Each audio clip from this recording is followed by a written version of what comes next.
बांकीपुर की जनता ने मन बना लिया है, रोबोट नहीं चलेगा। हमारे जो उम्मीदवार हैं वो भारतीय जनता पार्टी के बूथ अध्यक्ष रहे हैं और आज बांकीपुर के एक मंडल के मंडल अध्यक्ष हैं। इसे कहते हैं कार्यकर्ता का सम्मान। रोबोट एक सही बात है, एक बिल्कुल ही उनका भी कंट्रोल जमीनी कार्यकर्ता को आज सम्मान दिया है उनका पार्टी ने, कोई बड़ी बात नहीं है। दिल्ली के हाथों में हमने तो सही में कार्यकर्ता का सम्मान दिया। हम कहते हैं देवतुल्य कार्यकर्ता, तो हमने देवतुल्य कार्यकर्ता को सम्मान दिया। पर मैं कार्यकर्ता को बोलने की आजादी नहीं है, उस कार्यकर्ता को बोलने की आजादी नहीं है। पता है कि उनके नेता दुनिया के किस कोने में है, किससे मिल रहे हैं, कहां करने गए हुए हैं और क्या करने गए हुए हैं। अगर पता है तो बिहार झारखंड के नंबर 1 चैनल पे यह बात बताएं। मैं चिंतित हूं, कहां है बिहार के नेता विपक्ष, बताएं इस बात को।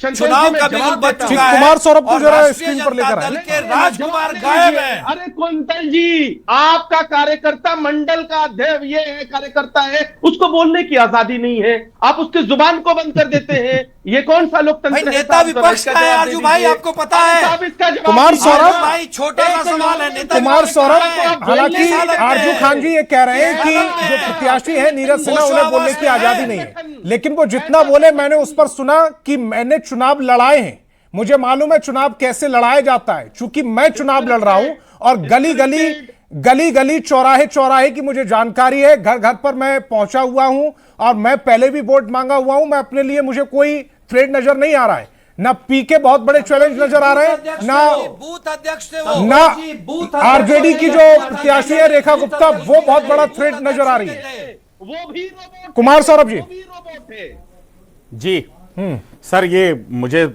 सवाल आपका समझ में नहीं आया, इतना आवाज आ रहा था। नीरज सिन्हा जी ये कह रहे हैं, नीरज सिन्हा जी ये कह रहे हैं, जो बीजेपी के प्रत्याशी हैं, वो ये कह रहे हैं कि जिस जगह से वो चुनाव लड़ रहे हैं, गली गली चौराहा चौराहा घर घर का पता उन्हें मालूम है। वो जिस घर पर उंगली रख देंगे उसका ये भी बता देंगे कि उसका मुखिया कौन है। उनको चुनाव वहां से उन्होंने बहुत लड़ाई भी है और जब अपने लिए लड़ रहे हैं तो ये जो अनुभव है वो उनके काम आएगा।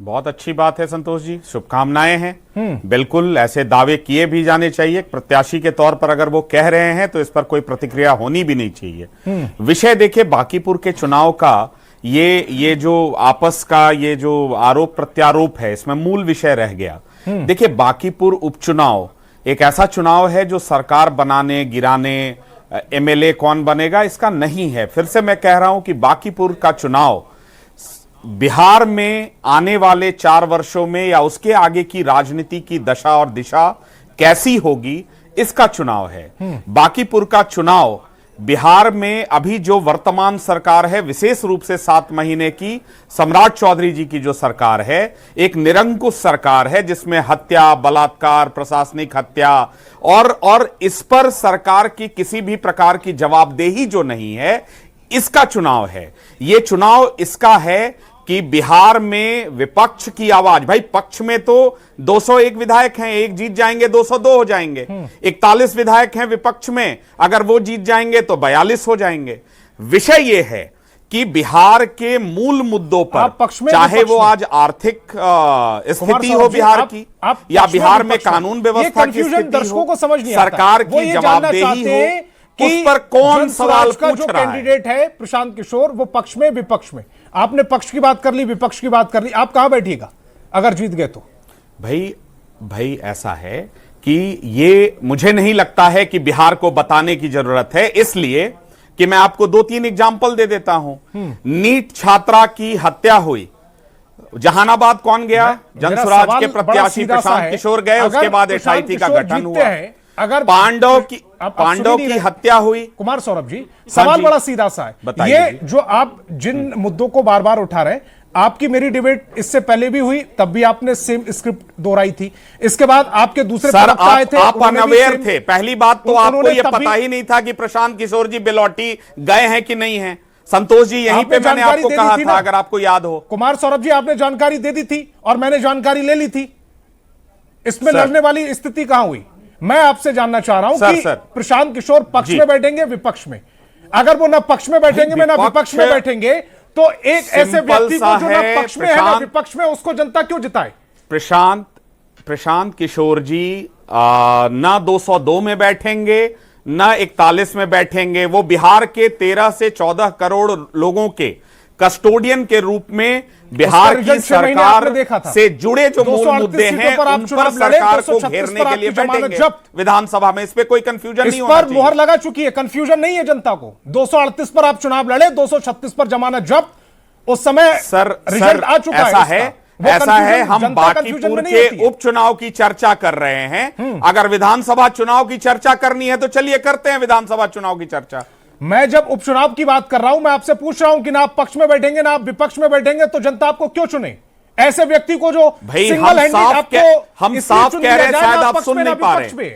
मैं बार बार कह रहा हूं कि प्रशांत किशोर जी विपक्ष की सबसे प्रखर और मुखर आवाज होंगे। जो पिछली बार आपने कहा नेता होंगे, मैं बार बार कह रहा हूं कि विपक्ष की सबसे प्रखर और मुखर आवाज आज भी हैं और उस विधानसभा में बैठने के बाद भी होंगे। चंदन जी को और न सिर्फ बिहार के मुद्दे, दिल्ली तक को उनकी बात सुननी पड़ेगी। विपक्ष की सबसे प्रमुख आवाज, प्रखर आवाज उस समय गायब हो गई जब रिजल्ट उनके खिलाफ आया था और लोग पूछ रहे थे कि प्रशांत किशोर कहां चले गए।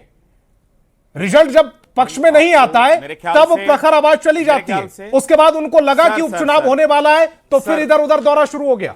चंदन जी सर आपने अपने समय पर, मैं चंदन जी बाकी भी मेहमान है आपकी मेरी पर्सनल डिबेट होती है। प्रश्न किया है तो जवाब ले लीजिए ना 30 सेकंड। चंदन जी से जवाब, सर ये तो एक तरफा बात हो गई। चंदन जी से सवाल 30 सेकंड का आप जवाब ले लीजिए फिर चले जाइएगा। ठीक है 30 सेकंड में रखिए। ये गलत है ना सर, आप अपना पासिंग रिमार्क्स पास कर रहे हैं, मेरा जवाब नहीं ले रहे हैं।